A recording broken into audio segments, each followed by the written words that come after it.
welcome back to Popcorn and Pals, the podcast where we talk about all sorts of movies, good and bad, and give you our completely unqualified takes on them. He's Zach, and I'm Justin. And today we're talking about the 1997 classic that'll make you wish you were smarter than you actually are. It's Good Will Hunting. But before we dive in, Zachary, how are we doing? I'm excited. We're back. We're back in 1997. This is our third 1997 movie. We've only done like 18 movies for this podcast. Mhm. Like this was like we've talked about before. This is like a banger year. Yeah. And we haven't even done the big one. We've never done Titanic. But we got LA Confidential, we got Good Will Hunting, and we got, of course, Starship Troopers, right? That's the big one. That's the big one you were talking about. That's the big one. The big one for us. Hmm. But so we're back, 1997, the year that will live in cinema history, I guess. It's a good year. I feel It like it'll was. go down as like one of the strongest years of Yeah.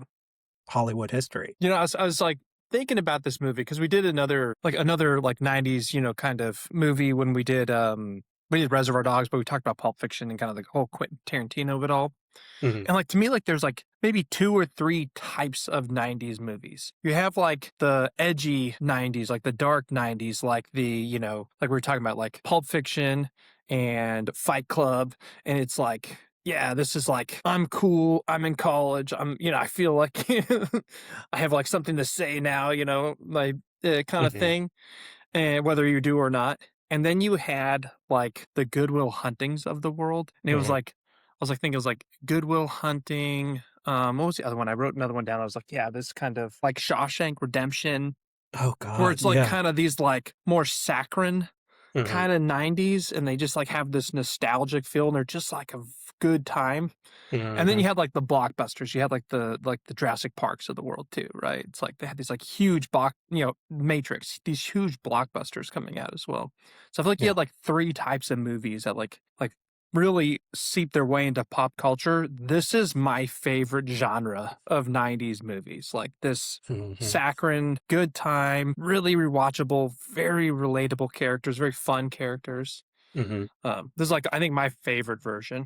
I'm kind of surprised that you don't favor the grunge, the 90s grunge. I see you as like a Fight Club guy, very Oh no, edgy, very dark. we'll probably do Fight Club eventually. Because have you ever seen Fight Club?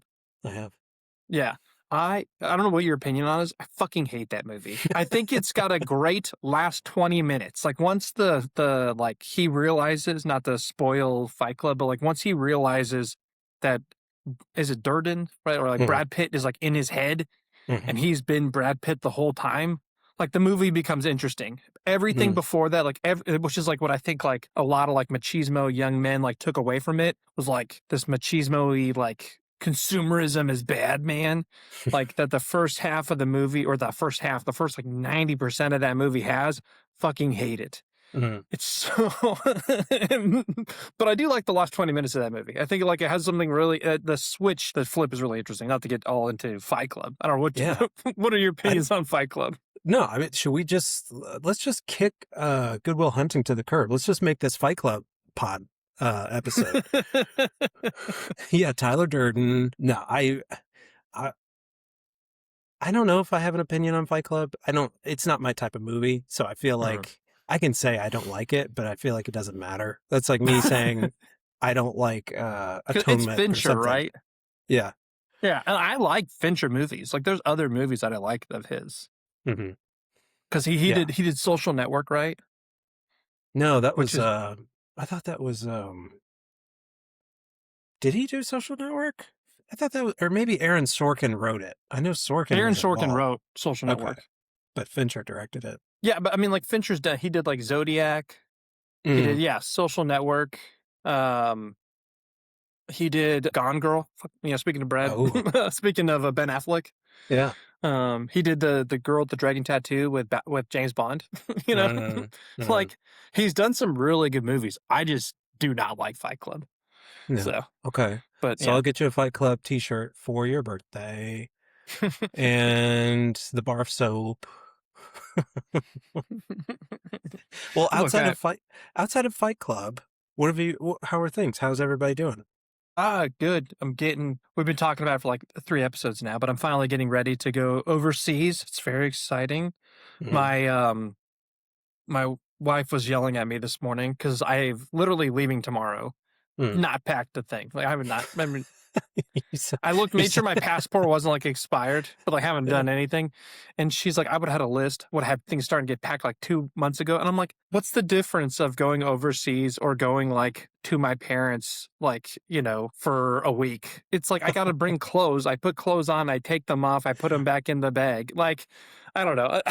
I just don't know why Yeah. there's so much like, yeah, it's going to take me 20 minutes, but yeah, Yeah.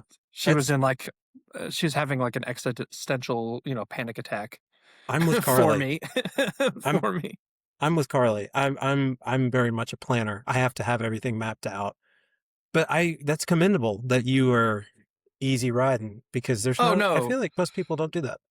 no, the problem is I'm like, cause going to Argentina and I'm going to have to like, I don't know. I'm going to have to buy something in Argentina for sure that I forgot. There's no doubt. But my mentality is always like, I'll just buy it. It's probably a Mhm. little easier when I know the United States and like what stores are there. But like what? Like Argentina doesn't have stores? I mean, come on, we'll figure it out. I'll Yeah. figure it out. You're I'm not not going to the, Antarctica. Maybe if it was Antarctica, I'd plan a little better. you're not the classic joke of, you pack enough underwear like you're going to poop your pants every day. Oh, That's not yeah, you. yeah, yeah. No, so yeah, that's exactly how my wife is. She's like, what if I shit myself every day while I'm on a trip, That's the But only way to pack, I'm like, Zachary. when was the last time you did that? When you were one? You know? Hey, famous last words, because I know, the one right? time you don't do it is the time it happens to you. Look, I bring exactly what I mean to wear and nothing more, nothing less. I don't bring any extras. And I'm like, that also stresses her out. But Mhm. I was like, I used to bring like, oh, I'll bring an extra shirt and a pair of pants and a couple socks and a couple whatever. And I'd come back home and I'd put them back away. I'm like, why did I just carry them from one place to the other? And I'm like, if an emergency happens and I just, get food poisoning and really, really have an issue, I don't know. There's laundry mats. Like I'll figure it Yeah. out. I'll Here, I'll throw that those pants away, and I'll wear whatever the other pants I th- brought. no, you have to take your doo-doo pants back to the States. Here's the real question. How many pairs of shoes are you going to bring?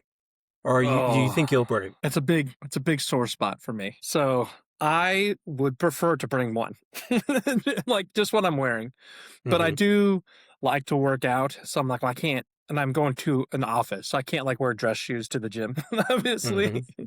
Yeah. So I'll probably bring 2 pair of shoes, one There to you go. wear, one for work, one for exercise. But Smart. I hate the fact that I have to bring exercise ones. Like I hate it. I wish Yeah. I could just have one shoe. Yeah. Well, maybe I think that's the smartest way to go about it. Two pairs of shoes because you're going to be doing sightseeing, right? You're not just going to be working the whole time. Yeah, yeah. So I'm working for the first week, and then Carly's going to come down after I'm done working. We're going to spend like 5 days without the kids, Mhm. living it up in Argentina, doing salsa dancing and eating steak and red wine and all that good stuff. So Good. Well, that'll be fun. I'm excited I for don't know if y'all. I would have ever picked Argentina, but Yeah. work. So Yeah. It'll be a cool experience because I feel like not many people would pick Argentina, and I'm sure it's yeah, really cool. yeah. I mean, it looks fun. Everyone like we've had several other of my colleagues have gone down before, so and Mhm. they're very complimentary and excited, and I had a lot of things to say about what to do and all that good stuff. Mhm. So. Good. Well, good. Yeah. Good for y'all. What do you got this weekend? Because like I know we just got off the 4th of July week and everything, right? So it's like Mhm. it's first free weekend without really any commitments. I know we are probably going to be doing project work. Hannah has multiple projects. I'm actively building. It's almost like an entertainment stand. What do you call it? Like a hutch or something. We are turning it into a hidden litter box for the cats. Oh, very exciting. So exciting. So I That'll have be been good working. content for Hannah's channel. Yes, it will. So I've been outside drilling a fucking massive keyhole in the side of the side of this prefab shit furniture from China, and it's fine. But that's probably the highlight of my weekend. There Finishing you go. that, and I don't know. We're under like a flood watch here in Middle Tennessee. Yeah, it looks like it's gonna rain. I'm getting out of town just in time. I So know. my family deal So with it. I'm sure there will be a lot of Bluey episodes this weekend. If I There had you to go. guess. There you go. That's right. Your daughter's finally old enough to like watch Bluey. Oh, So like this man. was like I was telling you, I think when G was born, I was like, I cannot wait till you like have Bluey in your life because Mhm. it's just delightful. It's the best. Yeah. Yeah. And she's been on Bluey for a while, but we've just now graduated to like moving beyond the stuffed animal phase, and we're starting to get into like actual little toys. Oh, there you go. So they make like little Bluey play sets with like little Yeah, plastic Carly. toys. So Carly is in marketing and she does like in-store marketing for like, but one of her big clients are different toy companies. Mhm. And so she like the rep who sells like the Targets and Dollar Generals and Kroger's of the world for Bluey is Hmm. is one of her customers.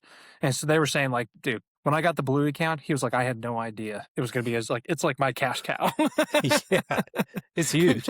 I mean, like when you go to Target, we had to go to Target, I think last weekend or weekend before to get her some new shoes.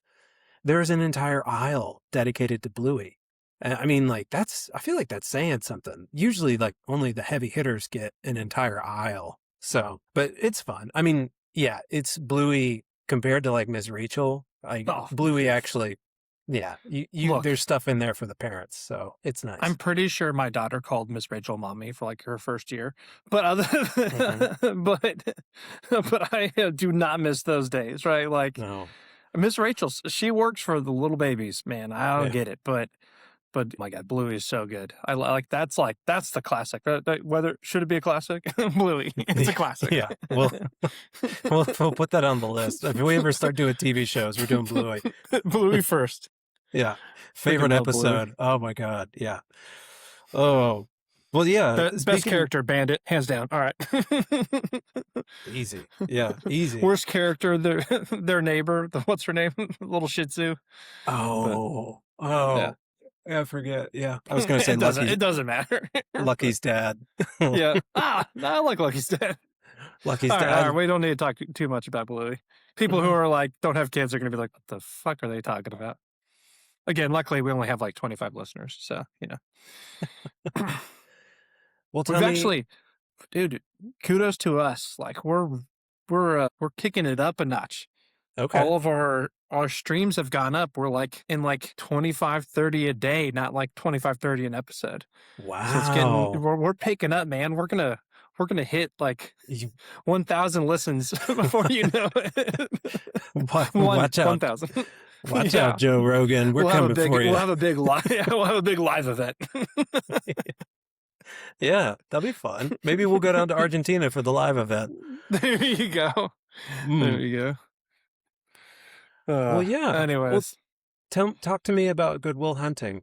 yeah. No, it was great. Dude, this one. So, have you ever seen Good Will Hunting before?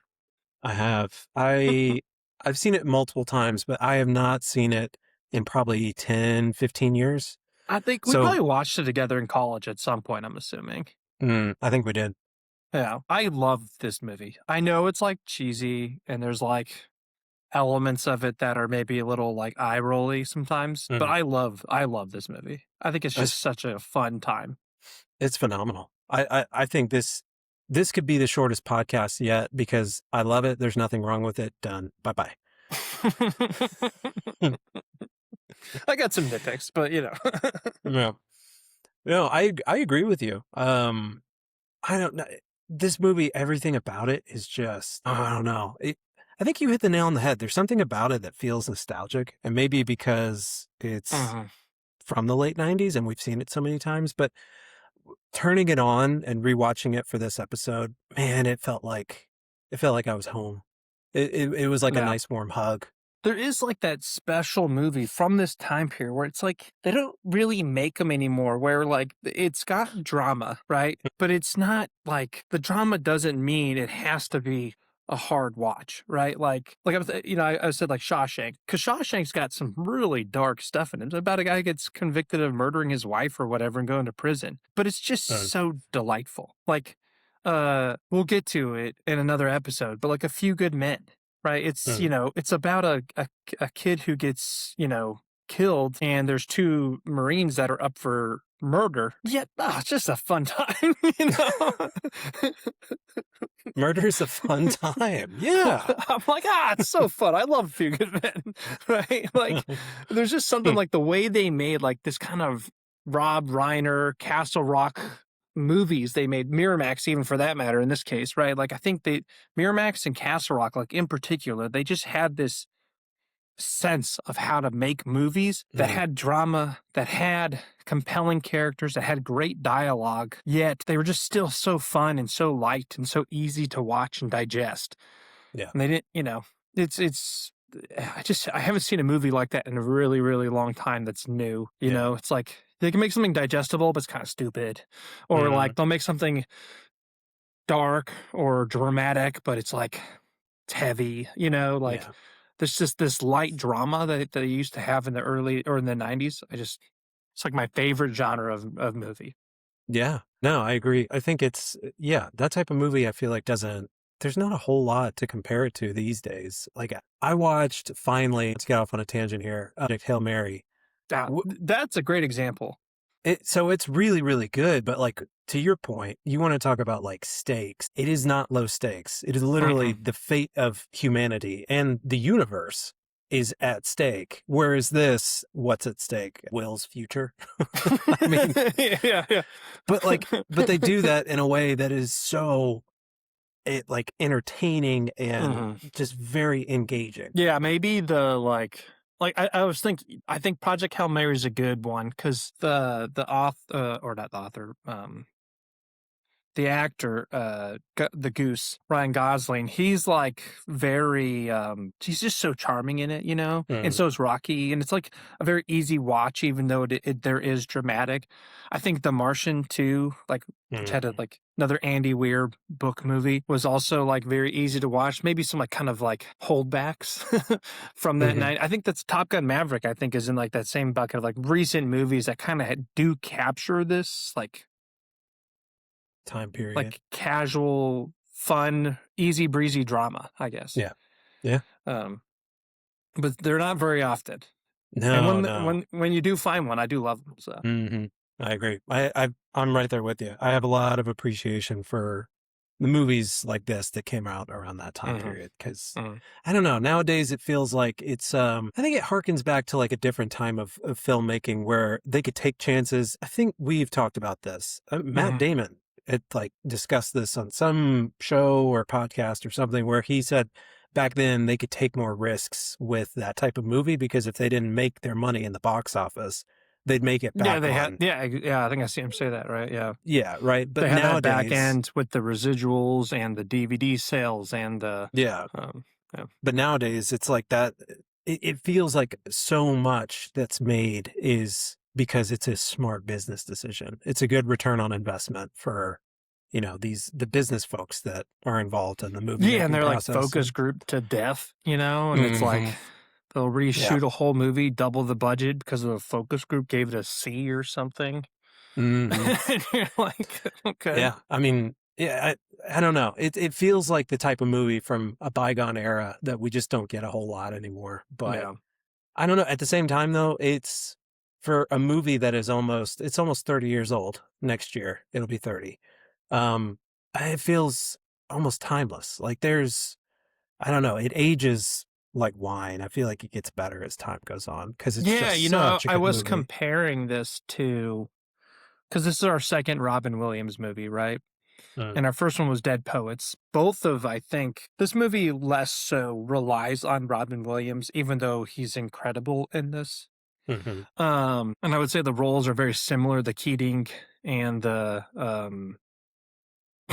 what's his name in this movie? Why am I drawing a blank? I just keep Sean. in all of my notes. I just call him Robin Williams.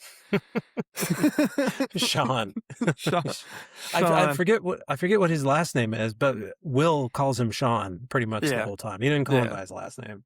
Let's see. He plays Sean McGuire. There you They go. have never. I don't think I even heard the word McGuire the entire time I was watching that. Yeah. There you go. But like, literally, I was like Will and Robin scenes in my notes because he's like Robin Williams, but he's so captivating in this. But like but like the Dead Poets Society and this movie, I mean, they're maybe 10 years apart. I think not even 10 years apart, and they feel. Because I think Dead Poet was like 89 or 88, right? And this is 97. They feel 100 years apart. Yeah, like they really do. The quality of the filming and the pace and the way the camera moves through the scenes, the way the actors' dialogue is, like they feel 100 years apart. Yeah. I think it's really impressive. I think everybody is pretty familiar that this is the movie that Matt Damon and Ben Affleck got their start in what kind of springboarded their careers. But I think it's impressive that they wrote this damn thing because at the time they were in their 20s. Right, because they've had accusations of like that it was like heavily rewritten by other people, right? And that that was like kind of like the drama during the Oscars at this time. What are your do you have any theories on that? Not really. I've just always heard that they wrote it. They won the Academy Award for it, writing, right? For it, yeah. So there's like rumors that like they didn't write it. That was like the rumors like that they wrote it, but then it was like heavily rewritten by like professionals, and like basically what is the script versus what's theirs. Is whatever, right? I think that's just because it's like, how do these young kids do it? Kind of more like than anything else. But I will say this. So we've talked about this podcast before, the Rewatchables. It's part of like the Ringer Network, Bill Fitzsimmons' group. And it's like probably for me, like my biggest inspiration for making this podcast. So it's like we are very derivative of that show. But they focus on rewatchable movies, which this movie is 100% rewatchable. And so they have an episode on this. Let's do it a long time ago. But the one thing that they noted in it, which I think is like a really good point, which I don't know, is so Ben Affleck and Matt Damon wrote this movie together. It's like the way the dialogue is, the way the pacing is, the way like everything about it is like, I'm not going to say it's perfect, but it's like pretty close to perfect, I feel.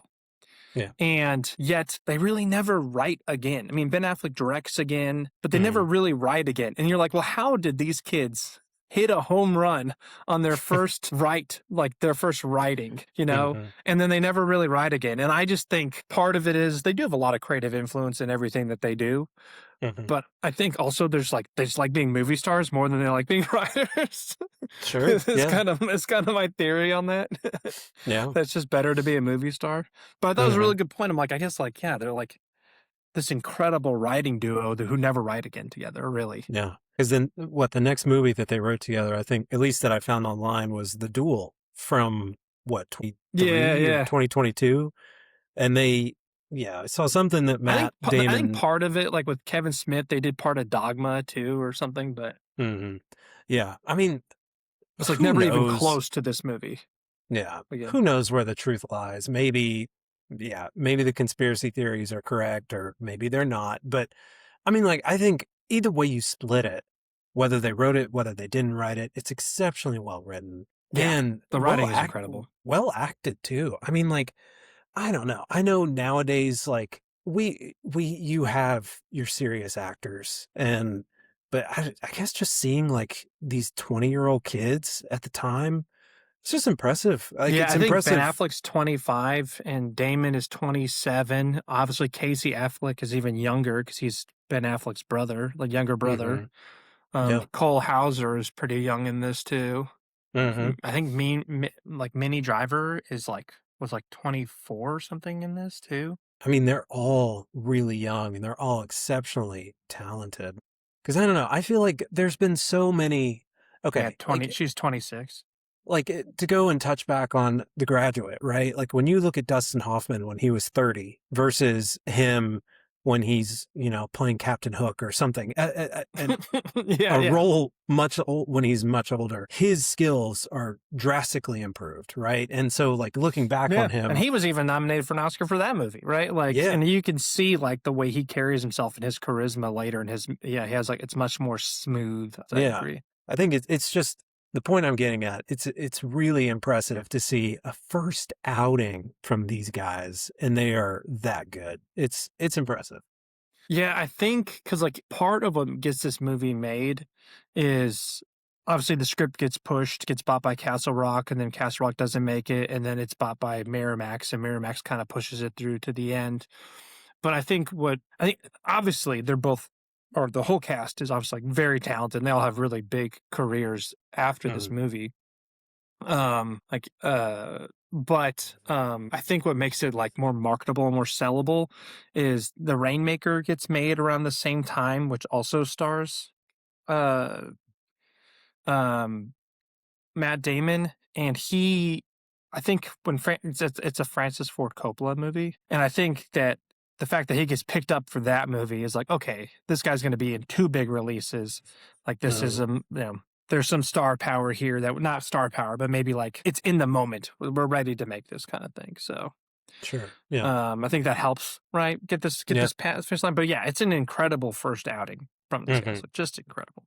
So Well, tell me your patented plot summary for this first outing, because I'm excited to hear what you got. it's I don't know. This one's okay. This is probably one of my weaker efforts, but I do my best. Okay. I said a young punk gifted with genius avoids jail time by helping a professor do math and attend therapy sessions. That's pretty good. I mean, you got a little tinge of Boomer on there with the punk part, but he is a punk. Otherwise, that's pretty good, Mr. Punk. Yeah. A young punk. Yep, a young punk. Yeah, I think that sums it up nicely. Yep. But I'm like, all he really does, he just like helps someone do math. And then he's like, he goes and attends therapy, Yeah. That's pretty much it. That's perfect. He goes on a few dates too. I guess I could put some dating in there. But solves a few math problems. Yeah. Just from a podcast structure perspective, right? We're already kind of comparing notes and talking about the movie, but next we'll get into our superlatives, and then we'll rate whether or not we think this is a classic. From those, I think like this movie is probably the movie that most people have seen, especially anyone who's going to be listening to this. But just from like a real plot summary, I'm going to try and keep this one brief. But the movie follows Matt Damon's character, who has in Boston, who has like a bunch of his buddies, one of them including Ben Affleck.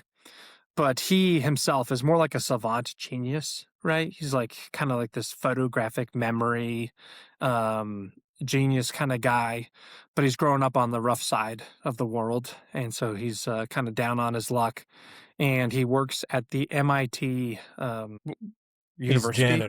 He's a janitor, right? Yeah. And while he's there, one of the professors, who's a math professor, like puts like these hard equations on the boards for his students to solve. And Matt Damon like solves them and kind of gets discovered as like a math genius. And so the movie follows him and this math professor who's trying to kind of push him towards like a better life. And in that process of doing that, in order to avoid some jail time for some of the previous like crimes, arson, not arson, assault, and other things that Matt Damon's Will Hunting has done.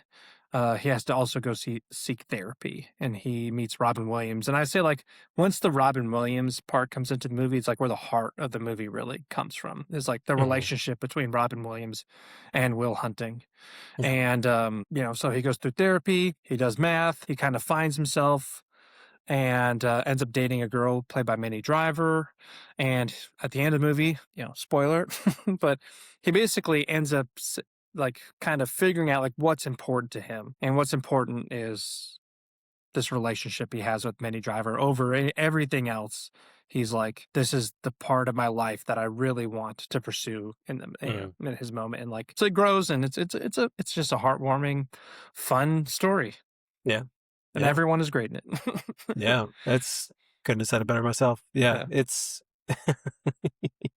Well said. Yeah. Well outlined, Zachary. I think the weakest part of this movie, my one complaint about this movie, because the Mhm, score's by Danny Elfman, and mhm, Danny Elfman's done some good scores. I'm not like the biggest Danny Elfman fan. He's kind of like beep boop boop boop boop. He's got like a lot of like really like sharp horns and stuff mm. in there. But I think the score, the actual music itself is good, but the score itself, I think, is kind of the weakest point in this movie. It's very it doesn't to me like it doesn't quite capture the tone of the movie. That's fair. I think like when I think about all of the aspects about this movie that I like, the music is not one of them. Yeah. I don't remember. I don't It was remember the nominated music. for an original song. Couldn't even tell you what it was. No, Did I not don't stand know. out at all to me. Maybe it's in the end credits. I have no idea. I did see on Wikipedia, I don't know what the artist is, but he was heavily involved with it. He made some songs. I can't remember what his name is, but yeah, Yeah, his name is Elliot Smith, oh but yeah, do not know. Yeah. just not, which is fine.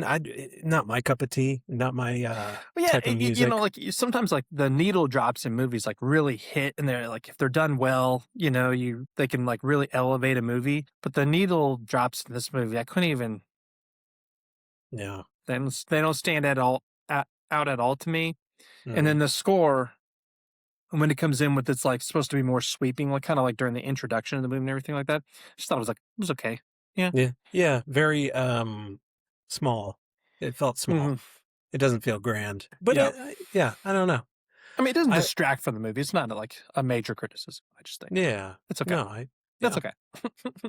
I agree with you. All right. You want to get into? Got any other final thoughts before we get into our or into our superlatives? No, I don't really have a whole lot to lead in with. I love this movie. I don't have a lot of criticisms about it, but I have one, but we'll talk about it. You didn't. I thought for sure you were going to be like, in like it was like the 1997 movie that will make you realize it's not your fault. That's a good, yeah, I should have. Thought maybe that's where you're going to go with it. All right. Mm, You want to talk Oscars at all, though, real quick before we get into there? Because it is nominated for 9 Oscars. Again, up against Titanic. So it's like, yeah. doesn't win hardly most of them, but it What? wins for Best Supporting Actor for Robin Williams. Mhm. Probably justified, I think. Yeah, he's really good in it. No, he's Yeah, incredible. I didn't look too deep, but I did not find what it actually won. So, best They supporting won Best actor. Supporting Actor and it won Screenplay. So won 2. Mm, So Ben yeah, Affleck and Matt Damon win it for writing. And Ben Affleck's the youngest writer to have, at least up until this point, won that award. man. And the second youngest is Matt Damon. So Could you imagine winning an Oscar on like your first project? I couldn't. I feel like it's almost like the Academy's designed to not do that, yeah. I feel like your ego has to be just shot after that. You have to be above everybody else. If this is your first foray and then you just hit a home run. Yeah. Mm, Yeah. So, yeah, no, I mean, yeah, they're definitely on cloud 9. And I think it mhm. takes they both win additional Oscars. 'Cause I think Ben Affleck has he won one for not Ben Affleck. He has not won one for acting. He He wins one for directing Argo. Yes, I was gonna Uh, say he got one for directing. and then has Matt Damon won one? Did he win one for Talented Mr. Ripley? I don't know. That's a good question. You should look it up. Yeah, I think Matt I Damon mean, he actually. I didn't think wait. he does win one. He did not win one for Jason Bourne. Jesus Christ, it's Jason Bourne. The shaky cam editing won one. Should have won one in that movie. He might win one for The Odyssey. We will see. I am looking forward to the Odyssey. I'm not the biggest Nolan fan, but I think Matt Damon is just so charming. Are we gonna go see it? Yeah, let's do it.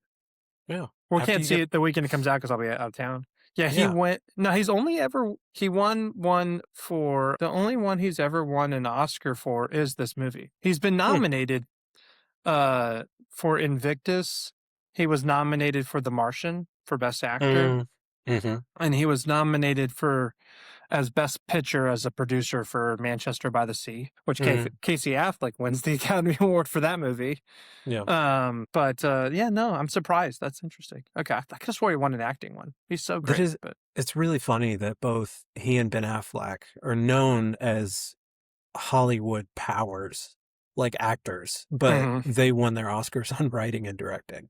yeah, right. They're That's like pretty, A-list, like top of the top of the yeah. billing, right? I Like mean, actors, and Ben yet Affleck he's Batman for Christ's sakes. He played Batman. he's such a good Oh, director, though. I like his yeah. directing. The Town is excellent. Argo is Mm, excellent. Like I just mhm. want him to direct more, but Yeah. and Maybe he's maybe a great actor too. Like he goes yeah. through a slump where he gets like a little big for his britches, but I feel like as actors and actresses get older, I feel like that's when they start branching out into other roles in Hollywood. Like Mhm. not to get on a tangent here. Do you know what? I didn't understand that Sean Astin is like the president of SAG-AFTRA. Oh, really? I had no idea. But I saw him doing something, and it said the SAG president, Sean Astin. It's like, I think they what vote the? on that. It's I think they change it like every 2 years. It's not like Oh, they don't stay president very long.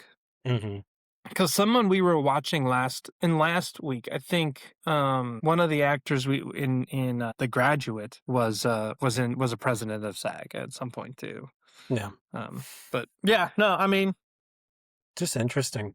yeah. But maybe as they The continue. TV screen acting or the TV acting guild. There's Mm, like another one. The fucking Fran Drescher was like the president of that, like the yeah, nanny. yeah. you know, so But it's like hey. yeah, maybe as old Ben and Matt get older, maybe they'll do more writing. Maybe they'll do more Yeah, I directing. would love for them to do something like that.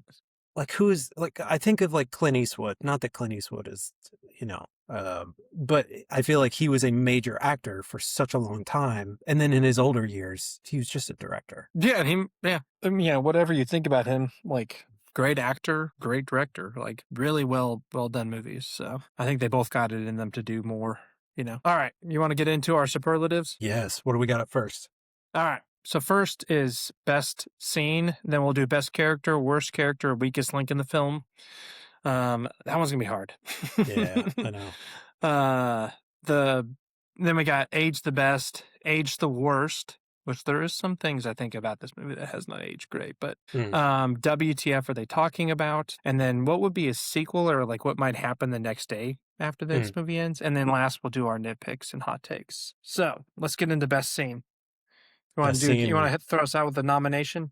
Yeah, this was tough. I literally had 7 that I wrote down. It's the, it's the most I think I've ever written down before on one of these. But I drilled it down to my top 3. I'm not going to go Okay. through all 3, but I'm number sure we 1, have a lot of crossover on this one. yeah, there is. I'll throw one out if it doesn't hit your list as well. But Okay. number 1, I think, is when Sean helps Will have his breakthrough at the end of the movie. It's not your fault. Oh, yeah. Yeah. Classic That's scene. that scene is. I mean, it's powerful. It's everything that you want to happen. I think at the end of the movie because Mhm. Will, I feel like, is so. God, he's such a turd for such a majority of the movie. He pushes everybody away that tries to help him, all the Mhm. things, and then he finally has that breakthrough, and it's like it's almost like you can breathe after that. But yeah, I mean, it's a powerful scene. Yeah. I think that takes my number 1, but whew, it gets me teary eyed thinking about it right now. That's great. It's a powerful scene It's for not your sure. fault. There's no doubt. Like it's a classic scene from the movie. It's Robin Williams hitting lights out, Matt Damon hitting lights out, right? They're just in there. Yeah. Yeah. A If wonderful you scene. if you ever become a huge problem, I'm just gonna back you down slowly and keep saying it's not your fault until you decide to cry and you're ooh, and then you're better. It's but yeah, It's it's a a good little one. corny, but like it works. Yeah. So No, it does. Yeah.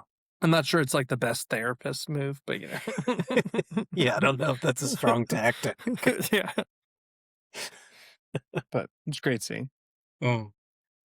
The first I had the Harvard bar scene where Oh he yeah, dresses down like the ponytail guy. the Michael Bolton clone. Yeah. Yeah, I had that one on there. It's such a great scene too. It's also like it's so cliche, right? Like it's just so like orchestrated, right? But it's still a great scene. It's Yeah. awesome. And the cherry on top is when he sees him after they leave the bar, and Mhm. and How he's about them what? apples? Yeah, what does he say? Like, you like apples or Yeah, he's something like, like "Hey, do you that? like And then apples?" he Yeah. holds up Skylar's I got her number. number. How about them apples? I also That's love like Casey Affleck in that scene. He's like, "Yeah, my boy's wicked smart," you know. I think the apples line is probably what secured their Oscar win for best writing. There you go. It's a good one. The in that scene too, it's like I just love like Ben Affleck throughout this whole movie. He does like these little things like he'll like, be telling a story and like just start coughing midway through it, or like he's just kind of like, I don't know, this like his little mannerisms he has. But you can like tell when the guy's like he's lying about going to Harvard, obviously. Mhm. And like I don't think he's like, he's not like, this is gonna work, but the guy's like dressing him down a little bit, and just like his whole mannerisms during that scene, he's like, "Oh, I don't know what this guy's talking about." He's like, It's like, "Oh, I just gotta go beat this guy up, I guess," because I don't know what he's talking about. You Yeah. just like see it in his face, like this mix of like, "Oh, okay," and then he's like, "I'm gonna go hit him." Yeah. Yeah, no, it's also it's a funny introduction to Will, because Will he wins the intellectual battle, Mhm. but when he sees that like the Michael Bolton clone is like not, he's not ready to back down. He's like, or we can take this outside if you want to. Oh no, He's yeah, he's exceptionally smart, but because he's from the streets, like he's ready to get physical, and which is just really funny because I like clearly the Michael Bolton clone. I feel like I don't know what his name is, but that's what they talk to him about. Yeah, I don't know. Refer to him as Ponytail Michael Bolton clone. Yeah, No. That- Yeah, it's just it's a perfect scene. It's funny. that's great. What else you got? Okay, one of my other top favorite scenes, purely because I think it raises like a really good hypothetical, is when Jerry goes to meet Sean at the bar, and he asks Sean if he has talked to Will about his future, and they kind of have like that back and forth argument over sandwiches. But I think it raises a really good hypothetical, because I think both sides are very valid. Jerry is arguing that Will is the next Einstein, and that should not be withheld from the human race. His purpose is so much greater than his own wants and needs. But Sean argues, like, what if he doesn't want that? He needs to find his own way. We don't need to push him. And I think it brings up a really, really good point with all of it. Because they both have, I think they both have valid standings. But it kind of helps you figure out, like, where do you lie? Do you think Will needs to serve something bigger than himself, or should he just be satisfied and be happy and pursue his own personal goals? And Yeah, not, the relationship between Stella and Skarsgård and Robin Williams in that movie, like their chemistry and everything, their scenes are all great. I think that one too. It's like kind of a little spar off between like, okay, what about this genius? Do you know who this is? Do you know who this is? He's like, like the little like kind of like the little sparring they have too is so great in that scene. It's purely just for that one question, because like the whole time, I don't want to say like the whole time, but like we're made to believe that Will is here to serve a bigger purpose. And through Sean, Sean helps us tone that down as like the audience, right? As like, hey, it's like he's a kid. Let him be a kid. Let him figure it out. Like it's like it's not that. Yeah, it's not that serious. Like he needs to focus on like what's going to make him happy, and what's going to, he wants to pursue. Not necessarily he needs to go on to be the next Einstein. Yeah. That's a great scene. I mean, I don't know how to like every single therapy scene, but I think in particular, I love the Red Sox one where he's talking about, that was my last. That was my last of the top three. God, it's such a good one. Yeah. And he's like, yeah. He's like, I don't know. I didn't see it. I Yeah. was talking to a girl. He's like, wait, what? Yeah. What are you talking about? And they're he gets so excited about the game, and he's just like, yeah, there's more important Hmm. things in life. It's Hmm. just, it's Well, Robin I feel Williams is like electric in it. Yeah, it's great. he plants that idea in Will's head, and Will carries that with him all the way to the very end when he leaves Sean that note. It's about, I got to go see about a girl.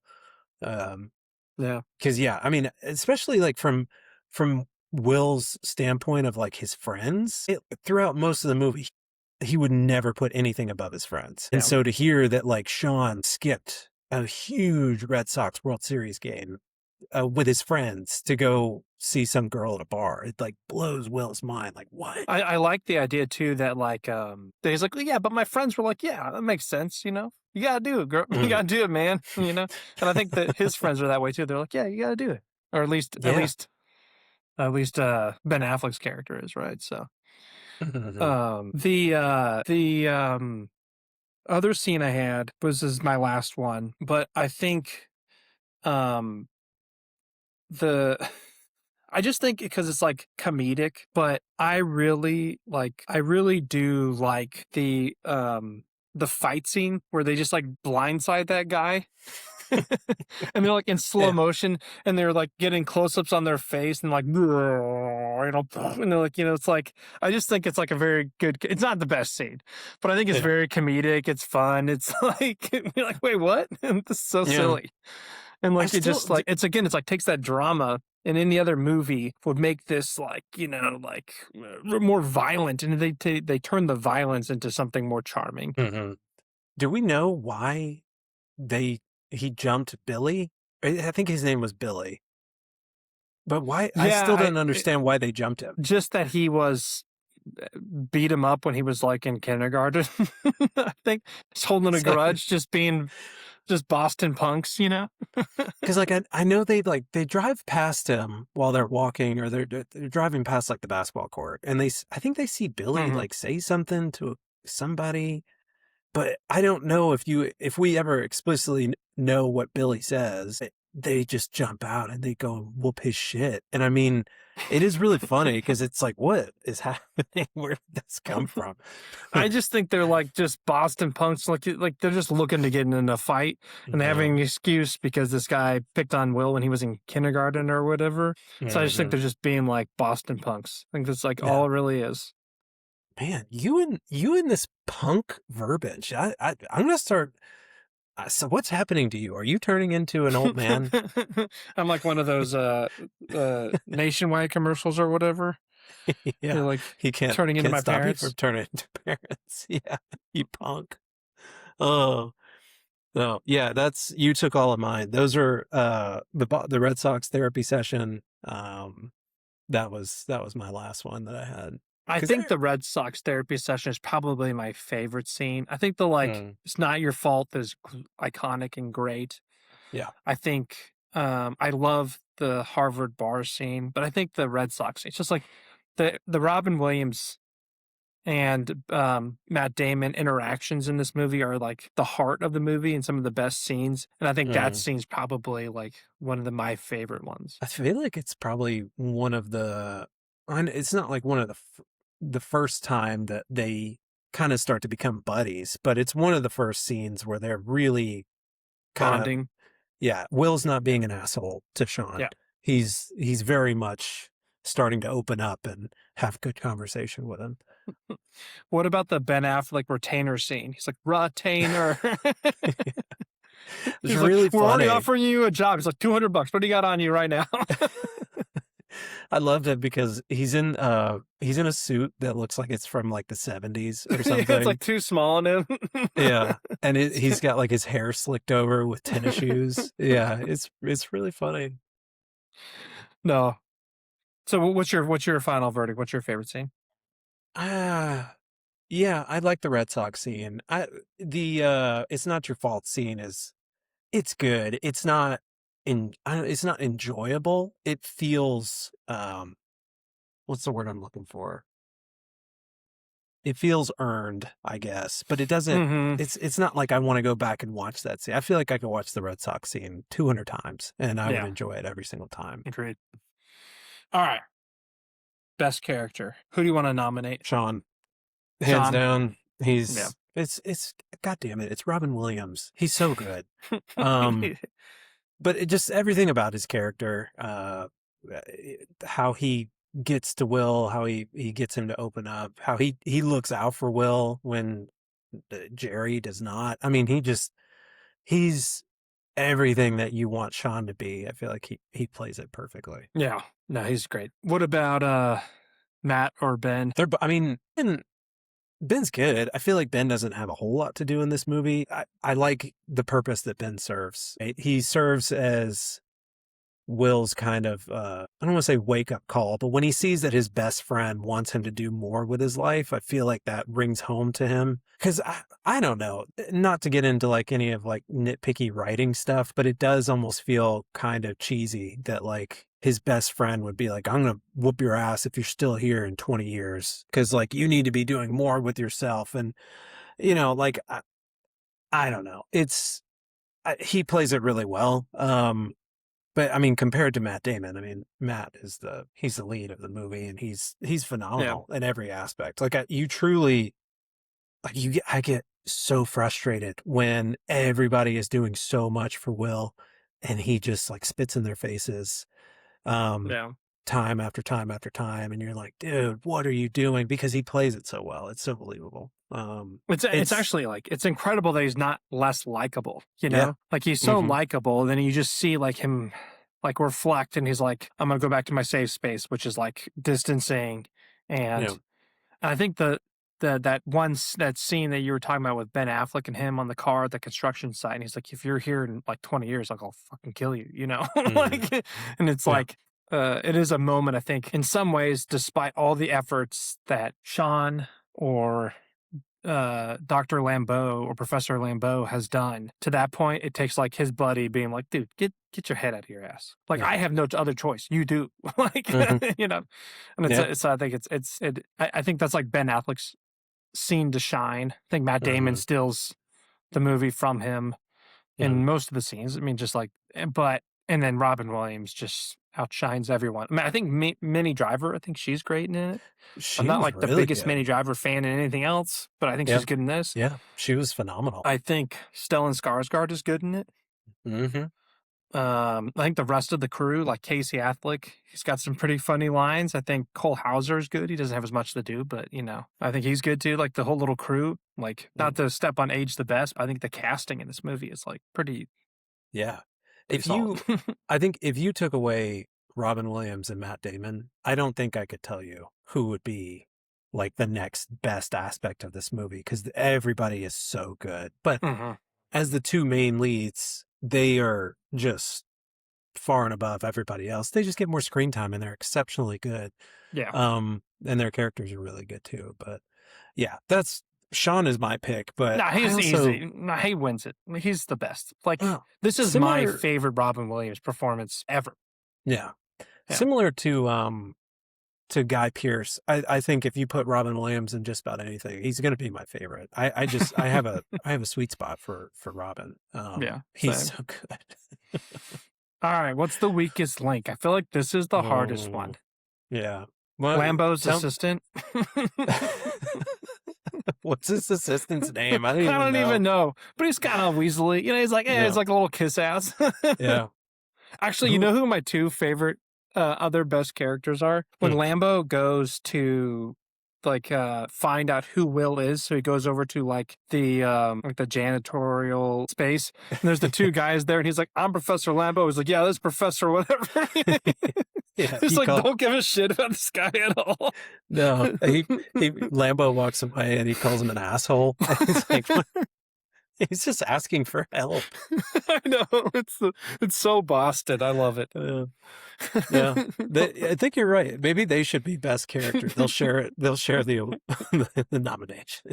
So yeah, I don't know. Like, I don't really have like a weak, like Minnie Driver's probably a little bit a weaker act of the actors. I feel like Mhm. Like, I feel like her character's okay, but Yeah. she's got great moments in it, like, definitely not bad at all. Mm-mm. It's like, I don't like, I'd even be hesitant to call her a weak link. Yeah.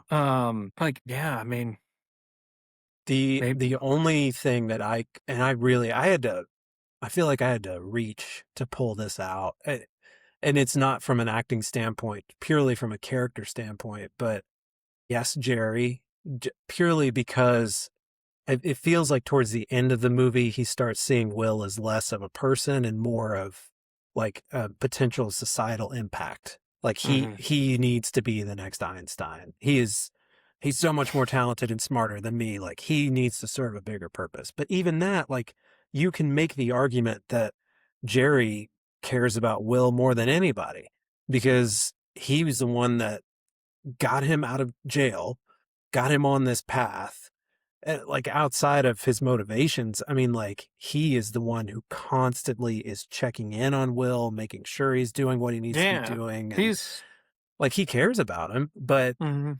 I don't, but like, Yeah, but there's, like, a greater purpose, I think, in his mind. mhm, It's like, it's not just Will, right? Like, I think, like, Sean cares about Will as the yeah, person, where Lambeau cares about Will, but he also cares about, like, he feels a duty that to make sure that this kid is on the right path to the world because the world is going to benefit from him. yeah, And for not that sure. Will owes something to the world, but that the world needs something from him, I think is how he looks at it. Yeah. But like that is the only weak, I don't want to say weak character, but that's like the only downside of a character that I can find. Everybody in this movie is so good. Um, and everybody is extremely supportive of Will and like trying to help Will. Mhm. I guess except for maybe the Michael Bolton clone, but that one He's the maybe, villain. He's the real yeah, villain of the movie. maybe he gets worse character by default because everybody else is really good. I don't He's know. good. He's good at being a completely like a Harvard douche. Yeah, But that's a tough one. It's tough. all right, we don't need to dwell on it. Everyone's great in Hmm. this movie. Yeah, Fuck that category. All right, yeah. age the best. The Boston accents, hands Okay. down. I had Boston just in general. Boston, Yeah, like it's really good. yeah, it's Hmm. awesome. And yeah, The entire time I was trying to mimic their accents. no, Rob, they make like being like a just like a blue collar Boston guy seem great. I Like know. get to hang out with your buddies all day, go bars, yeah. They come pick you up and ride with your buddies to work every day and like just Yeah. hang out. You talk some shit with each other. It's all good. It sounds like this is a great life. Yeah, absolutely. I mean, yeah. All jokes aside, like the Boston accents are really fun, but Mhm. I had so much about this movie, everything about it, from the Yeah. acting, the writing. It's No, timeless. casting, Hmm. writing, I had dialogue. Like it feels Hmm. so like these guys just feel like, yeah, they're just giving each other shit, Yeah, right? yeah. I had Robin Williams, just Hmm. R.I.P. I miss him, frowny face. R.I.P. Rob. Yeah.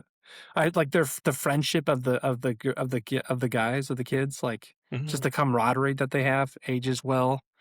Hmm. Um, I also really like how this I think is part of this time period, and it's like part of that. Like I was telling you that like easy watching drama of the '90s. Like they're filmed on film. They're filmed Hmm. with like what feels like natural light. It doesn't have this like glaze of color over it or saturation. It doesn't have this glaze of like CGI or like digital Yeah, over it. It's like just film, natural light, just feels really like tactile and like they're really in the world, right? And I don't make film like that really anymore. yeah. No, I completely agree with you. Yeah, it's just like we said, it's almost 30 years old, and I feel like this movie has stood the test of time. And I feel like in another 30 years, it's going to be just as good. It's going to be incredible. Yeah, that's all I had, I think, but I mean, Hmm. like, it's just like the film in general. Just Yeah. loved it. Yeah. Boston. I had dive bars. Great. I love a Oh, good yeah. dive bar. Hmm. Yeah. Anything else you got? No, Okay. Let's get yeah. into some age the worst then. Okay. This was just my personal taste, but the wardrobe. So I have several. Lambeau's scarf. Not good. I like. I keep forgetting Ben Affleck's character. His name is Chucky. Chucky, yeah. So many of Chucky's outfits were Oh, the painfully. tracksuits. Yeah, they're like really like late 90s, but not in a good way. Like the tacky tracksuits. There's one scene where he's wearing a tracksuit and a turtleneck. No, I almost had that in Age the Best. I love like Chucky's outfits. I mean, I would never in a million years, but I'm like, he's almost like a cartoon. Yeah. Like I think Billy, the guy that they jumped, he was wearing like a leather jacket with white stripes in it, and they had no good. I don't know. They're just some of the wardrobe It's very wardrobe 90s, picks. Very, very like you can tell just with one look, you know when this movie was made just based on the wardrobe alone. Yeah, 100%. So like now it works in this movie. They're in Boston and they're like, it's all about being smart, right? So they have Harvard and MIT in this movie. It really works in this movie. To me, like it's the exception. I cannot stand in movies that everyone goes to Harvard or goes to MIT or goes to, Stanford. Like it's just like screenwriting shorthand for this guy's really smart. He went to Harvard. And I'm like, not everyone goes to Harvard and is really smart. Like, it drives me crazy in movies when everyone is like always going to an Ivy League school. And I'm like, like it makes me go insane. It's like a generalization. Like it's just short. It's just like movie, right? It's like almost like Hollywood has a mandate and someone will write a script and they're like, okay, we'll change University of Arizona to Harvard to make this guy sound smarter. Yeah, for sure. It's just like shorthand for he's smart, but I'm like, it drives me crazy. Yeah. So this movie, it works. Like this movie is like the only one it works in because it's like built around those two universities. But sure. I would love to know why they do it. Maybe just because it's such a recognizable name. Like even people who are not familiar with Ivy League schools, they'll hear Harvard and be like, "Oh, he's really smart." Like that's where I think he goes. they give you like 3 schools. It's like if you're an engineer, it's MIT. If you're like law or anything else, it's Harvard. And then if the movie takes place on the West Coast, it's Stanford.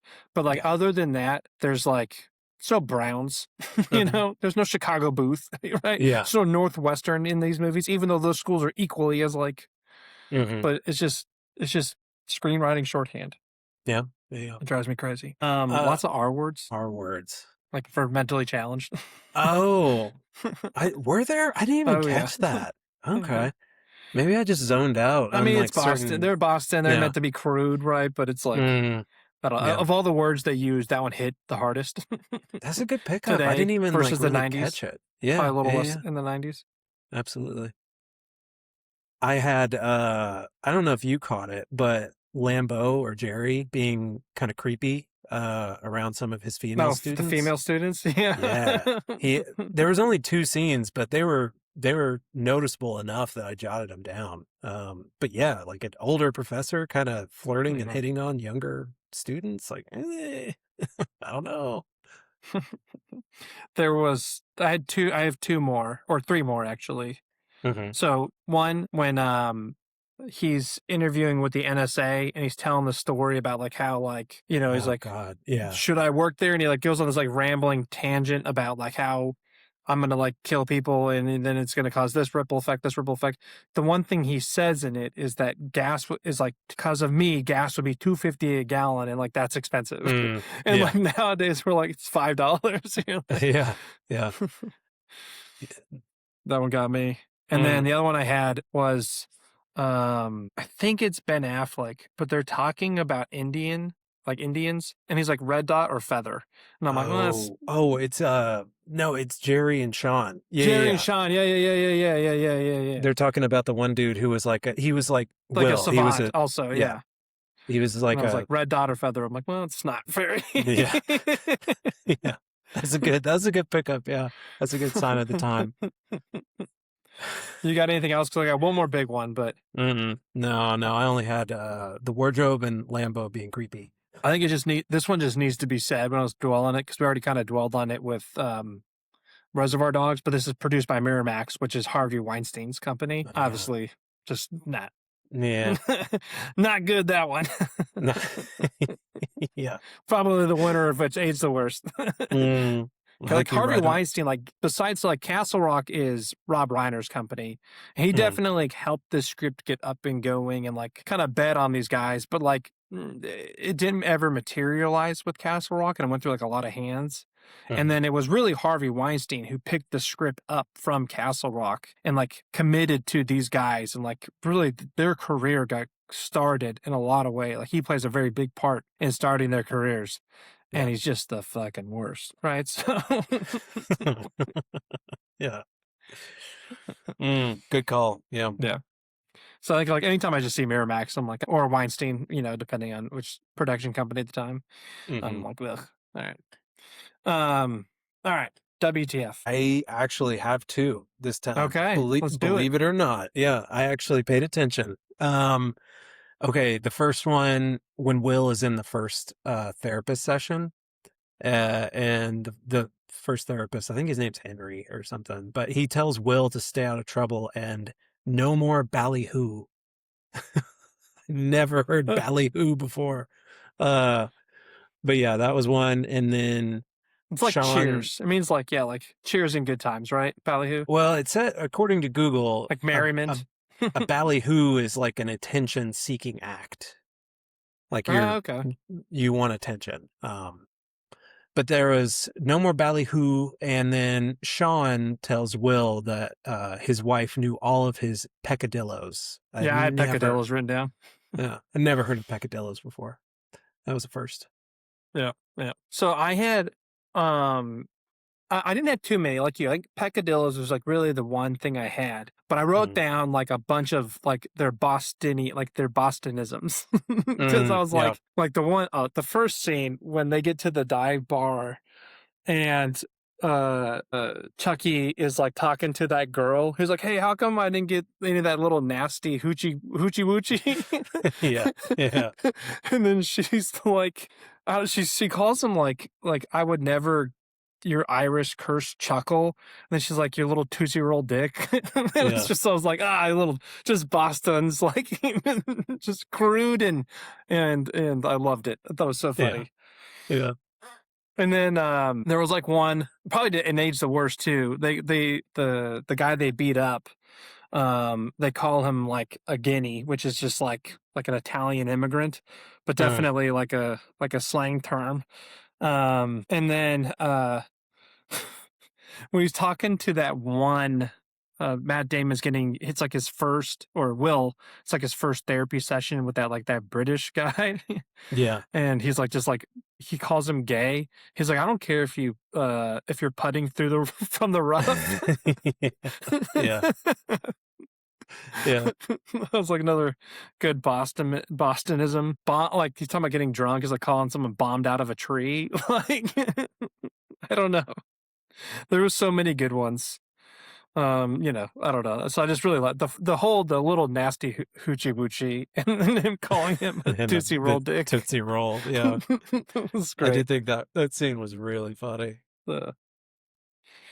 Yeah, so yeah, not too much. I mean, the movie's from '97, right? So it's like Yeah. couple little Boston isms here and there, and yeah. Mhm. All right, you want to get into some nitpicks? Oh, let's do sequel first. Yeah. I mean, I think really we have to see what happens with Will and Skylar because he goes to chase her down in California, and see what he ends up doing with his future. I mean, that's the big question: is what is Will gonna do? And he pretty much has his pick of whatever he wants to do in life. It's just a matter of what he decides he wants to chase. So Yeah. I feel like Yeah. that's what I put down. What happens with Will and Skylar and what he does with his future. Yeah. So this movie, when they originally wrote this movie, I don't know if you saw this in the research, but this is like the first half of the original movie they wrote. The second half was like they were on the run from like the CIA. Like they get into some mess with the CIA. And it's like kind of this like on the run, like not spy thriller, but like, kind of Jack Ryan-esque more movie. And everyone's feedback was like, cut the CIA shit. Like the script's too long as it is. And it's just like, focus on focus on the heart of the movie. Right. So it's like everyone's feedback was cut the CIA shit. And It then I makes total think, yeah. like, I think, yeah, if it turns into like an action movie, chase movie, I'm like, oh, that's just like Mhm. whole different direction. Yeah. But so there's a movie with Ben Affleck called The Accountant. Oh, yeah, yeah, I've seen it. Have you heard of it? So I Mhm. think this was I'm stealing this again from my rewatchable the podcast, but I was like I really liked this theory, is that like that thought of like this like savant guy, smart guy, like mixed up with the wrong side of the CIA was like just stayed back in like Ben Affleck's mind, and Mm. that this movie is that The Accountant is like him like realizing the second half of Goodwill Hunting. Yeah. Maybe So I the was like, unofficial sequel. yeah, the official sequel is Ben Affleck's Accountant. Yeah, Not a good that movie. was super smart that they did not try to take an action route. Because yeah, how would that oh my god, that would have, completely ruined whatever they And it had was in the both first them. It half. was like them on the run. So like Chucky had a Yep. much bigger part of that. Makes no sense. Oh my god. Totally unnecessary. So I there's did a sequel. see There's a sequel. Will and yeah. Chucky on the run from the CIA. I did see something that, like, somebody approached Matt Damon, like, recently, within, like, the last few years about a sequel to Good Will Hunting, and he said, "No, we're not. We won't pursue that," or something. It's So, it's I don't know if it's untouchable, but it's unnecessary, right? yeah. Like, and who Yeah. cares? Will is going to be successful. There's no Mhm. doubt. Like, he just has to be like, I'm all right. I'm ready to settle in. And then like he's already off to go have Minnie Driver, who's already like she's in. She's just Yeah. being a dick, right? So it's like there's Mhm. some drama there, but we don't need to see Will's career is like the secondary part of this movie. It doesn't really matter. Like the movie ends perfect. Mhm. He's on the Yeah. road. Got to go see about a girl. Yeah. Yeah. I agree. All right, let's get into some nitpicks. Mhm. I only have You two.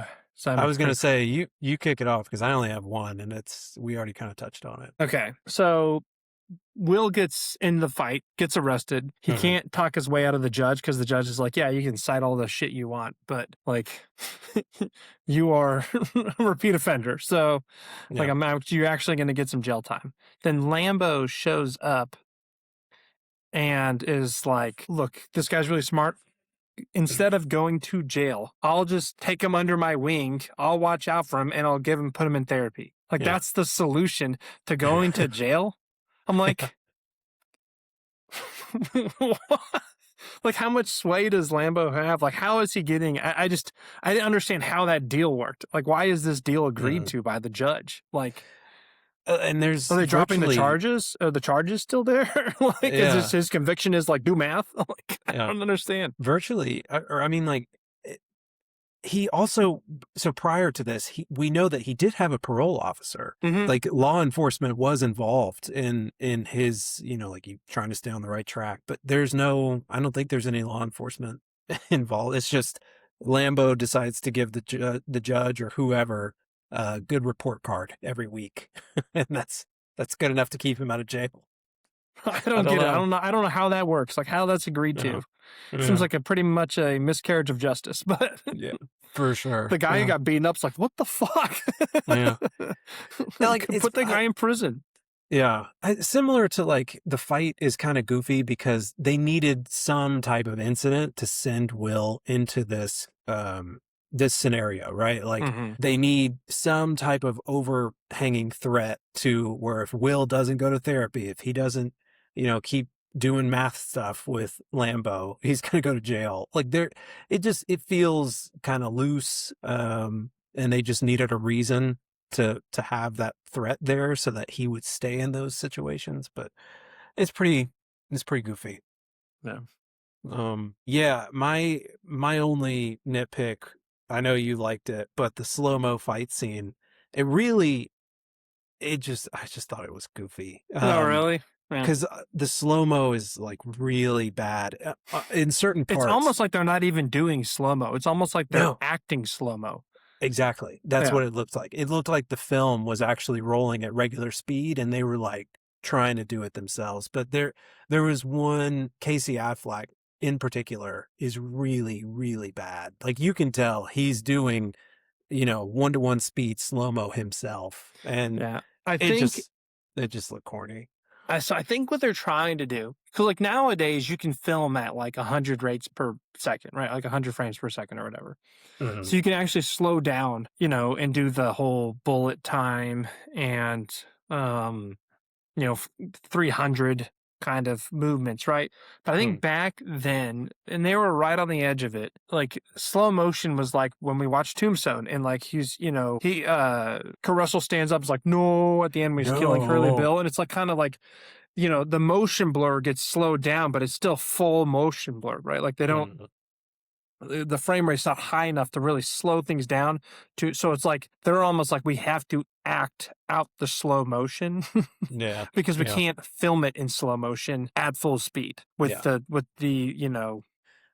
It, uh it's with the what's yeah so I get what you're saying.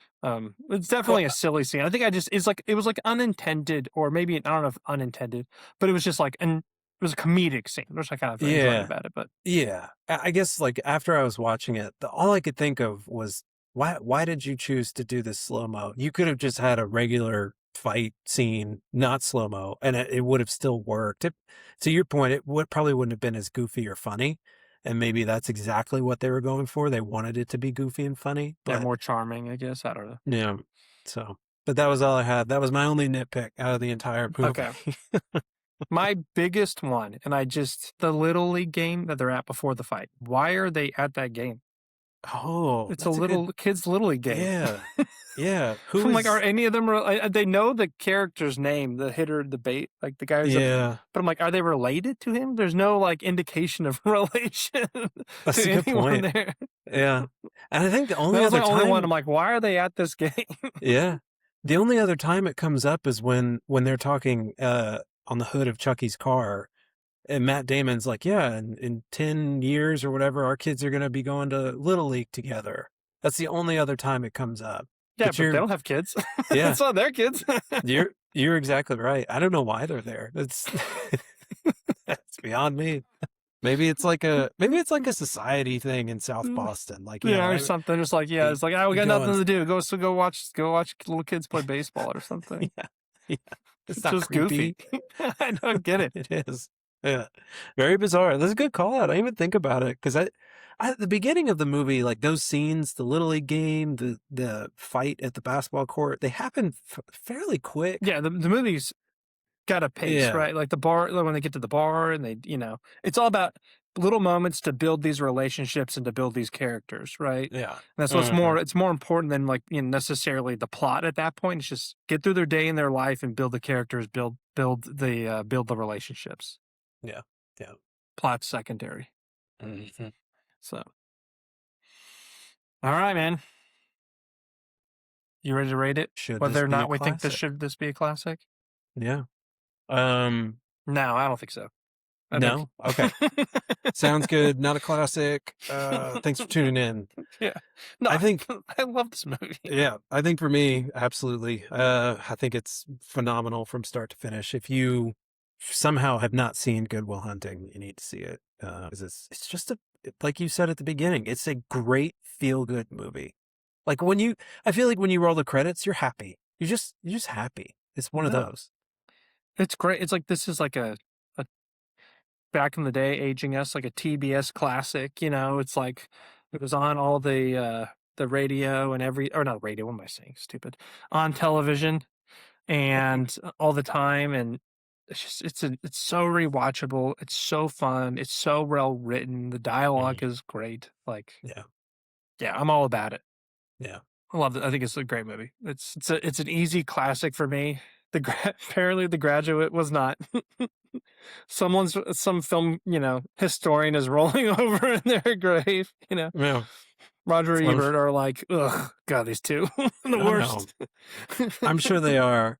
Obviously, everything is subjective, but I Yeah, look at it like this movie that's decades old. Like it still hits really hard today. Whereas The Graduate, it feels like it's from a different time. yeah, There are things that don't really line up with modern standards, and yeah. Like the I don't think there's a better way to make this movie. Where I feel Mhm. like if you remade The Graduate, there's like there's you could apply modern filmmaking techniques to it, even though I think that movie invented a lot of modern filmmaking techniques. You could apply it, that maybe would make it feel a little smoother, help the dialogue, come out a little easier. Where this movie, I don't think there's a way to improve this movie. No, I think it's perfect. Just maybe the way that it is. a CIA chase scene at the end of the movie. But other than that, a shootout between Chucky and the cops. Why not? I got to see about a girl, but first I got to uncover the government conspiracies. God, I'm so happy they didn't do that. Jesus. No, it would ruin the movie. Yeah, I'm not saying this is like a perfect movie, right? But like, I don't know. It's like, because it is very saccharine. It's very, could be a little cheesy, a little corny, but that's like part of what I love about it, right? It's like, yeah, we should have happy endings. We should have nice moments. We should have the big speeches. Like all that stuff is fun and nice, and it's delivered really well. And so yeah, it's great. Completely agree. Yeah. Classic it is. All right. Sounds good. Perfect. Any other final thoughts? No, I don't have anything. We left it out all on the table. There you go. Well, everyone, thank you for listening. If you want to reach out to us, you can email us at popcornandpals@gmail.com, all spelled out, all lowercase. Tell us, any movie recommendations. Tell us if we're annoying. Let us know it's not our fault, Yeah, it's not our fault. It's not our fault. And then we also have a YouTube channel. Come check us out there. We're just, we post the pod and some shorts of the podcast. In the meantime, everyone, again, thank you so much for listening, and keep popping that popcorn.